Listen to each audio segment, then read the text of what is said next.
자, 다니엘 세 번째 시간입니다. 우리 지난 시간에는 느부갓네살 왕의 꿈을 해석한 다니엘에 관한 말씀 2장을 통해서 함께 나누었는데요.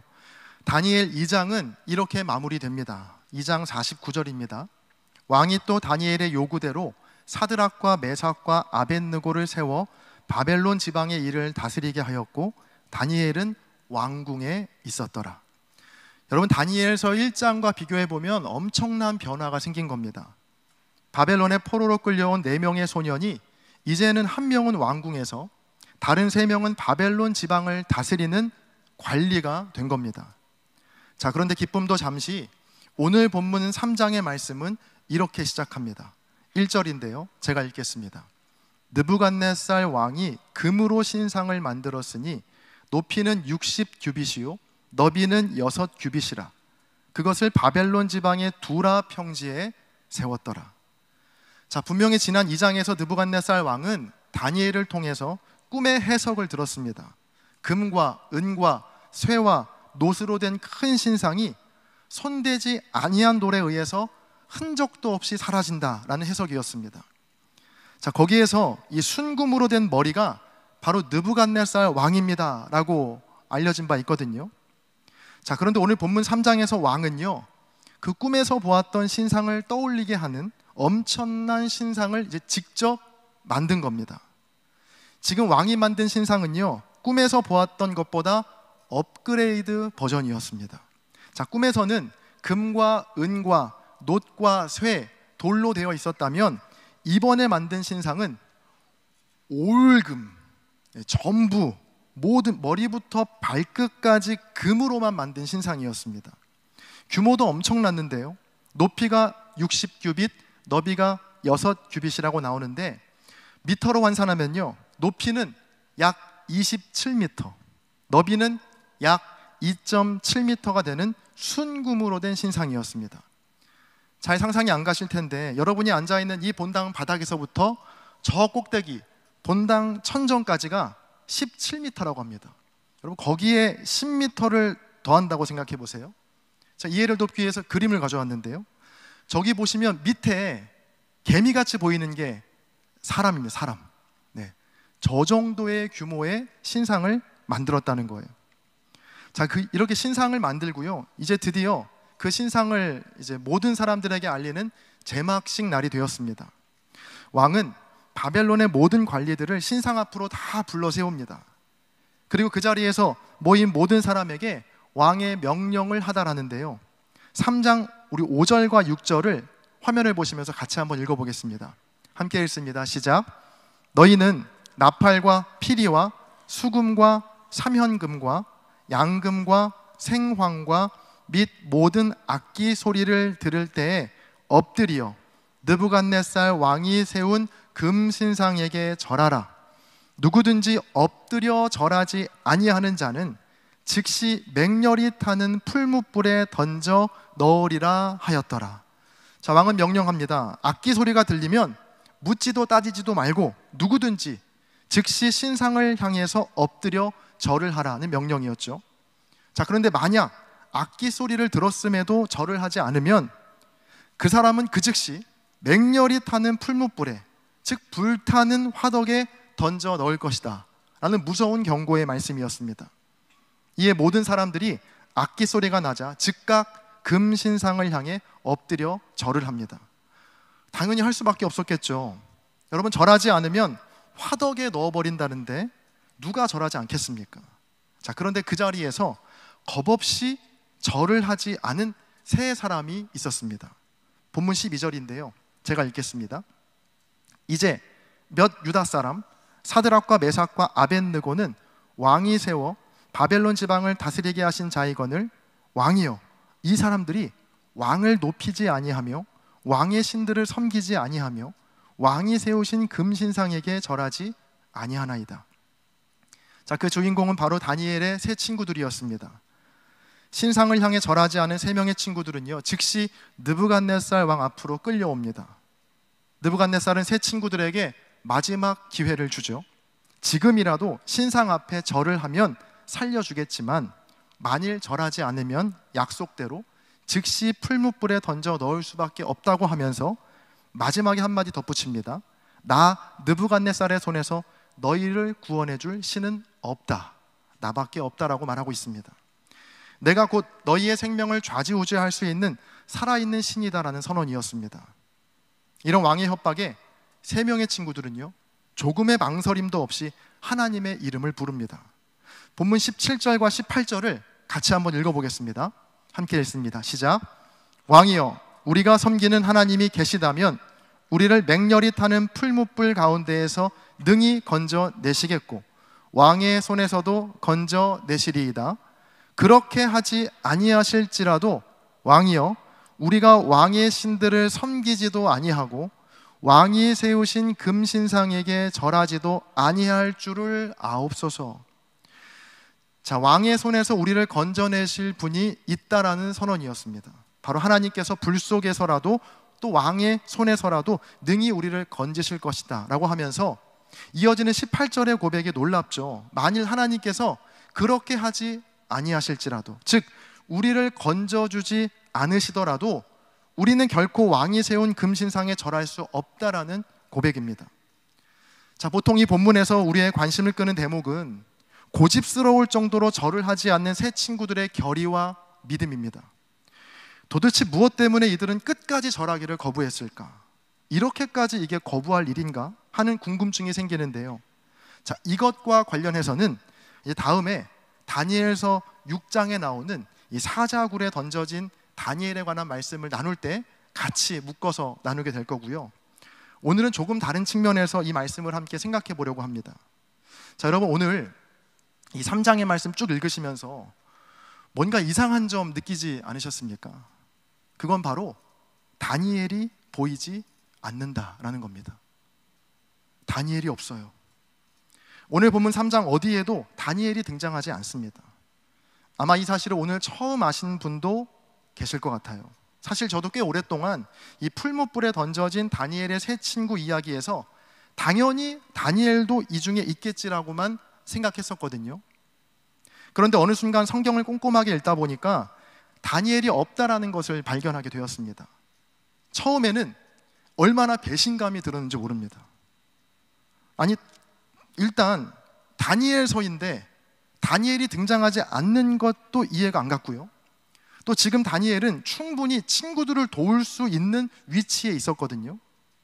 바로 2장에서 직전에서 느부갓네살이 꾼 꿈의 내용을 정확하게 맞추면서 바벨론의 모든 지혜자의 어른이 되었고요, 다니엘이.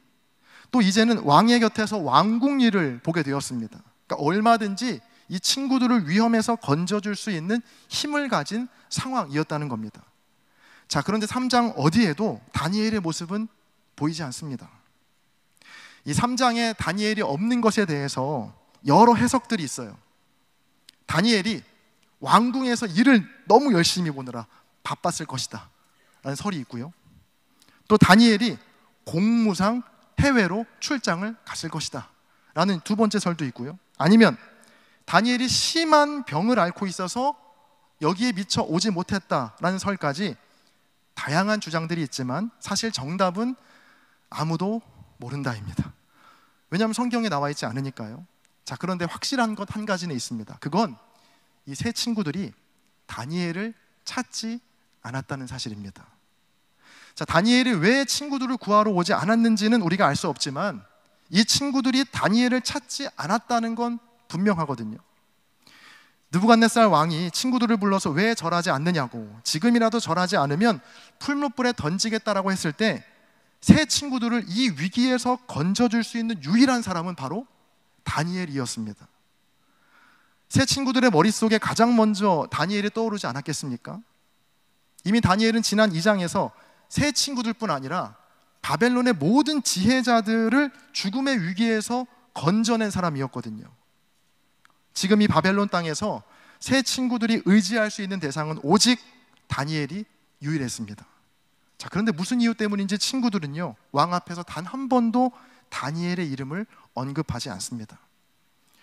그렇게 다니엘 없이 세 친구들은요, 평소보다 7배나 더 뜨겁게 담근 풀무불에 던져집니다. 자, 모두가 이 세 친구들의 죽음을 예상했을 때 그때 놀라운 일이 벌어지죠.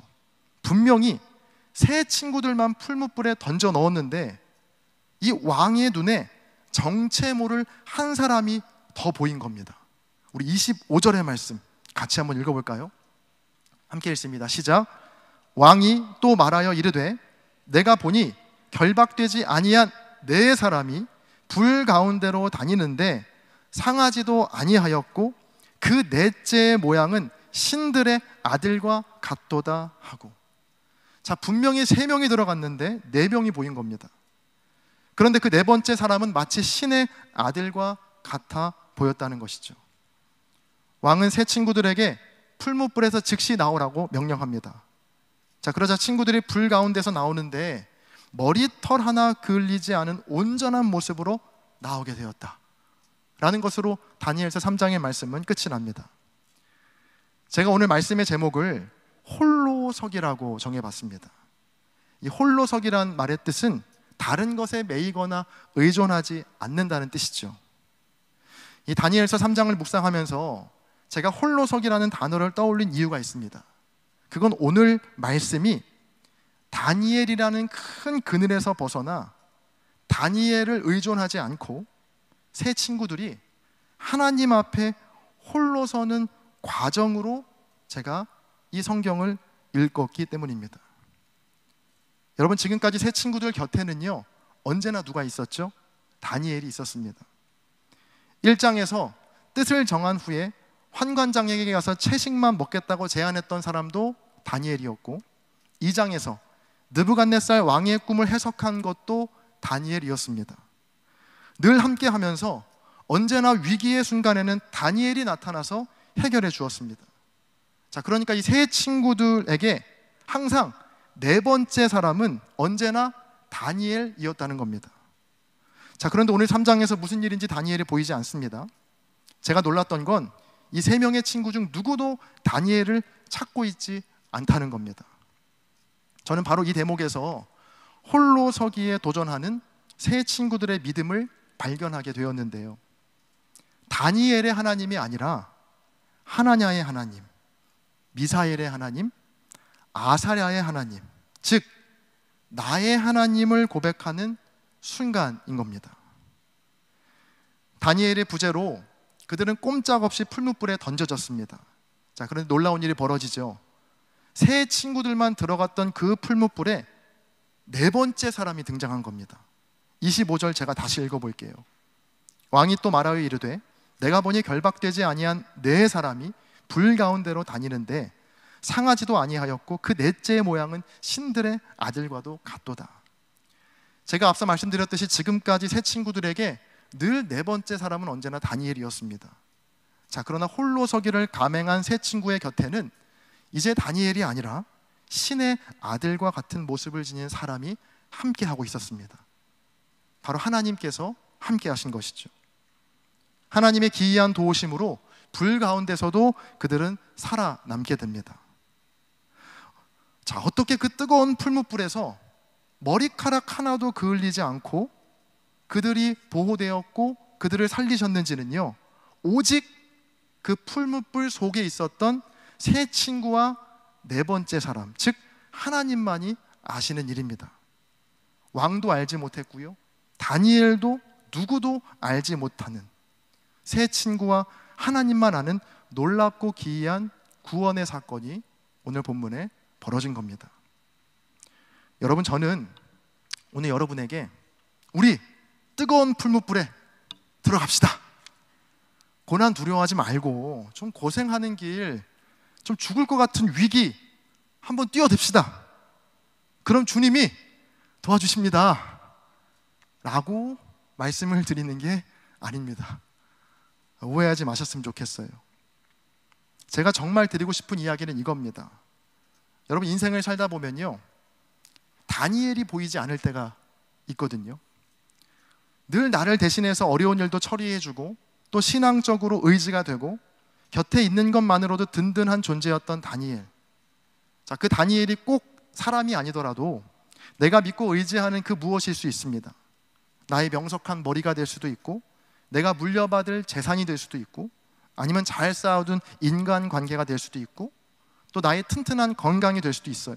그러니까 뭐든 내가 정말 믿고 의지하는 그것이 감쪽같이 사라지는 순간이 우리 인생 가운데도 찾아올 수 있다는 겁니다. 마치 오늘 본문에서 세 친구에게 늘 믿음직했던 네 번째 사람이었던 다니엘이 보이지 않았던 것처럼 말입니다. 여러분, 그럴 때 대부분은요, 어떻게든 다니엘을 찾는 선택을 합니다. 다니엘이 출장을 나갔든 아파서 누워있든 어떻게든 하나님께 이 다니엘을 좀 찾아달라고, 내 앞에 다니엘을 세워달라고 기도도 하고 또 열심히 노력도 하죠. 그것도 안 되면 제2의, 제3의 다니엘을 요구하는 게 당연한 반응입니다. 자, 그런데 오늘 말씀은 우리에게 조금 다르게 도전하고 있는 겁니다. 다니엘이 보이지 않는 그 순간이 하나님 앞에 우리가 홀로 서기 할 수 있는 기회가 될 수 있다라고 우리에게 알려주고 있는 것이죠. 그러니까 다니엘의 하나님이 아니라, 그 누군가의 하나님이 아니라 나의 하나님으로 고백하고 그 하나님을 생생하게 경험할 수 있는 기점이 될 수 있다라고 오늘 말씀이 우리에게 알려주고 있다는 겁니다. 이제 말씀을 정리하는데요, 이게 조금 전문적이고 어려운 이야기가 될 수도 있어서 지금 이후에 할 이야기를 할까 말까 정말 고민 많이 했지만 우리 창천교회 청년부의 수준을 믿기 때문에 이제 말씀을 드리면서 정리하겠습니다. 이 다니엘서는요, 여러분, 주전, 벌써 지루하죠? 이 다니엘서의 배경은 주전 6세기 후반을 배경으로 합니다. 자, 그런데 다니엘서의 1차 독자, 그러니까 다니엘서를 처음 받아 읽게 된 사람은요, 주전 2세기의 사람들이었습니다. 그러니까 400년 뒤에 이 다니엘서의 말씀을 읽고 있는 거예요.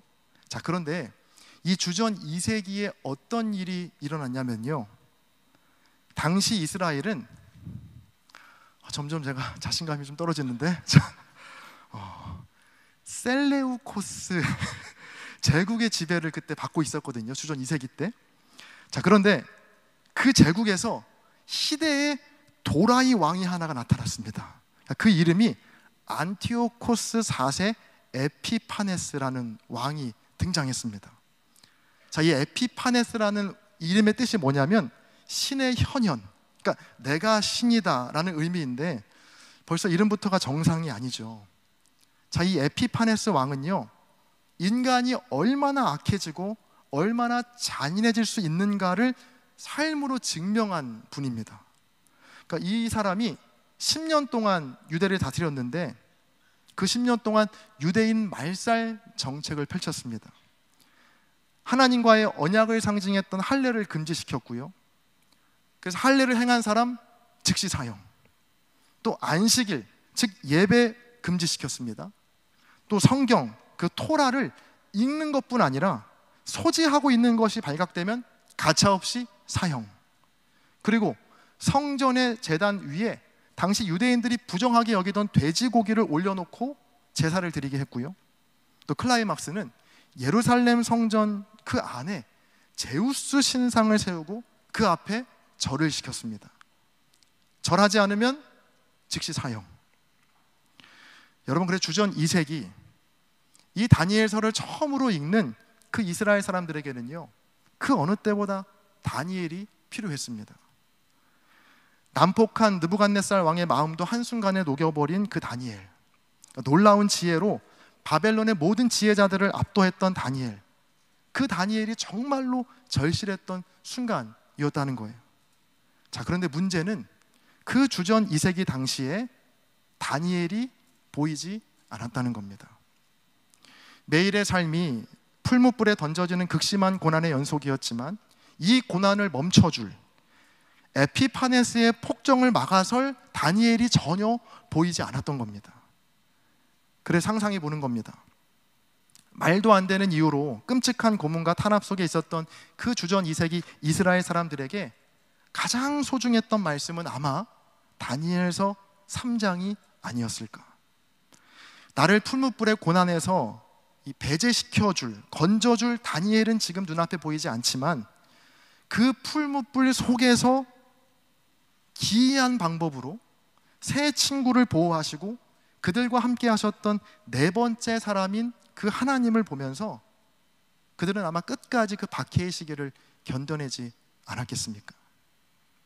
여러분, 우리 인생 가운데도 다니엘이 보이지 않을 때 내 삶이 고난의 불길 속으로 빨려 들어가고 있다라고 느껴질 때 여러분, 그때 오늘의 말씀을 꼭 붙드시고 기억하셨으면 좋겠습니다. 하나님은 우리를 풀무불 밖에서도 지키시는 분이시지만 풀무불 속에서도 지키시는 분임을 여러분 꼭 기억하십시오. 그 하나님을 신뢰하시기를 바랍니다.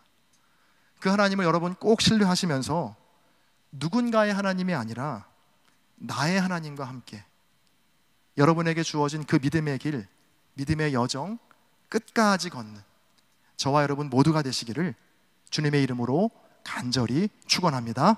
아멘. 제가 기도하겠습니다. 존귀하신 주님, 지금 우리는 다니엘이 없는 시대를 사는 것만 같습니다.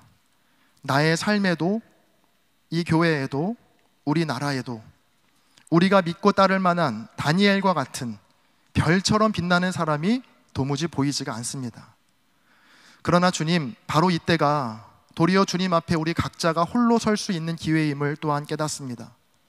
말씀에 나오는 세 친구처럼 풀무불 밖에서는 보이지 않던 그 하나님을 풀무불 속에서 발견하는 신비를 허락하게 하시고 누군가의 하나님이 아니라 나의 하나님을 고백하며 고난 속에서도 우리와 늘 함께 하시는 주님을 생생히 경험하게 하여 주옵소서. 감사드리며 우리 주 예수 그리스도의 이름으로 기도합니다. 아멘.